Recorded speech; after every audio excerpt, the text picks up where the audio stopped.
ഇത് നമ്മൾ നോമ്പിന് വേണ്ടി ഇട്ട മാങ്ങ അച്ചാറാണ്. ഇപ്പോഴാണ് വീഡിയോ ഇടാനായിട്ട് സമയം കിട്ടിയത്. അപ്പം ഞാനിത് ഇടുന്നത് മോൾക്ക് ഹോസ്റ്റലിലത്തേക്കൊക്കെ കൊടുത്തു വിടാനാണ്. ഇടയത്താഴമൊക്കെ കഴിക്കാനായിട്ട് എളുപ്പത്തിന് വേണ്ടി മീനച്ചാറും മാങ്ങ അച്ചാറും ചമ്മന്തിപ്പൊടിയൊക്കെ ആക്കി കൊടുത്തു വിടുകയാണ് പതിവ്.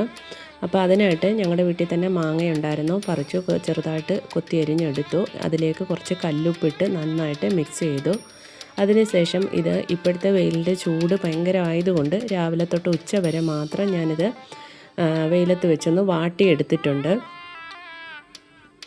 ഇതാണ് നമ്മൾ വാട്ടിയെടുത്ത മാങ്ങ. വൈകിട്ട് വരെ ഇട്ട് കഴിഞ്ഞാൽ ചിലപ്പോൾ മാങ്ങ അങ്ങ് ഉണങ്ങി കരിഞ്ഞു പോകും. ഇതാകുമ്പോൾ ഉച്ചവരെ ആകുമ്പോൾ നമുക്കൊന്ന് വാടി അതിലെ ജലാംശമെല്ലാം ഒന്ന് പോയി കിട്ടും. അതുകൊണ്ടാണ് ഞാൻ ഉച്ചവരെ മാത്രം വെയിലത്തിട്ടത്. ഇനി ഇത് നമ്മൾ സാധാരണ അച്ചാറിടുന്ന രീതിക്ക് ഞാനങ്ങ് അച്ചാറിടുകയാണ് ചെയ്യുന്നത്.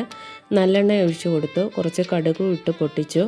നമ്മൾ അച്ചാറിടുമ്പോൾ എപ്പോഴും നല്ലെണ്ണ ഉപയോഗിക്കുന്നതാണ് ഏറ്റവും നല്ലത്. പിന്നെ ജലാംശമൊന്നും പറ്റാതെ ശ്രദ്ധിച്ചാൽ കുറേ നാൾ കേടുകൂടാതെ ഇരിക്കും. ഈ കടുകെല്ലാം ഒന്ന് പൊട്ടി വരുമ്പോഴത്തേന് നമുക്കിതിൽ നല്ലൊരു കൈപ്പിടി വെളുത്തുള്ളി ഇട്ട് കൊടുക്കാം.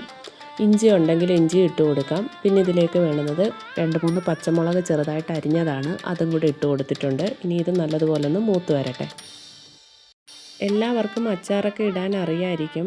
നമ്മൾ തന്നെ പലതരത്തിൽ മാങ്ങയുടെ ഇതനുസരിച്ച് നമ്മൾ പലതരത്തിലാണ് മാങ്ങ അച്ചാറുകൾ ഇടുന്നത്. ഇതിപ്പോൾ നല്ല പുളിപ്പുള്ള മാങ്ങ ആയതുകൊണ്ട് അതിൻ്റെ കുറച്ച് വെള്ളം വലിഞ്ഞു പോകാനാണ് ഞാൻ ഈ വെയിലത്ത് വെച്ച് ഉണക്കിയെടുത്തത്. ഇനി ഇതിലേക്ക് നല്ലൊരു കൈപ്പിടി കറിവേപ്പില ഇട്ട് കൊടുത്തിട്ട് അതുകൂടെ ഒന്ന് മൂപ്പിച്ചെടുക്കാം. കറിവേപ്പില നല്ലതുപോലെ മൂത്ത് വന്നു കഴിഞ്ഞ ശേഷം നമുക്കിതിലേക്ക് മുളക് പൊടി, മാങ്ങയുടെ അളവിനനുസരിച്ചുള്ള മുളക് പൊടി ഇട്ട് കൊടുക്കാം. പിന്നെ മഞ്ഞൾപ്പൊടി, ഉലുവാപ്പൊടി, കായപ്പൊടി ഇതെല്ലാം ഇട്ട് കൊടുത്ത് നല്ലതുപോലെ ഒന്ന് മൂപ്പിച്ചെടുക്കാം. ഉപ്പ് നേരത്തെ മാങ്ങയിൽ ഒരുപാട് ചേർത്തിട്ടുള്ളത് കൊണ്ട് ഞാനിനി ഇതിലേക്ക് വേണ്ടി പ്രത്യേകിച്ച് ഉപ്പൊന്നും ഇടത്തില്ല.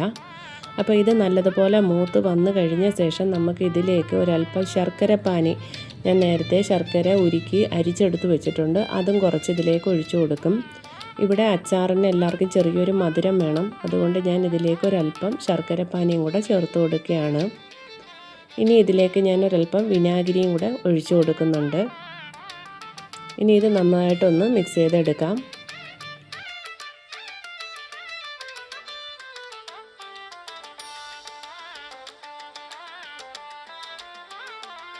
ഇനി ഇതിലേക്ക് നമ്മൾ വാട്ടി വെച്ചിരുന്ന മാങ്ങ തട്ടിക്കൊടുത്ത് നല്ലതുപോലെ മിക്സ് ചെയ്തെടുക്കാം.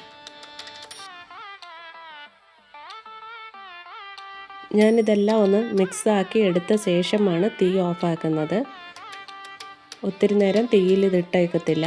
ഇതെല്ലാം ഒന്ന് നന്നായിട്ട് മിക്സ് ചെയ്ത് കൊടുത്ത ശേഷം തീ അങ്ങ് ഓഫാക്കുകയാണ് ചെയ്യുന്നത്. എന്നിട്ട് തണുത്ത ശേഷം നമ്മളൊരു കുപ്പിയിലേക്ക് മാറ്റി അടച്ചു വയ്ക്കും.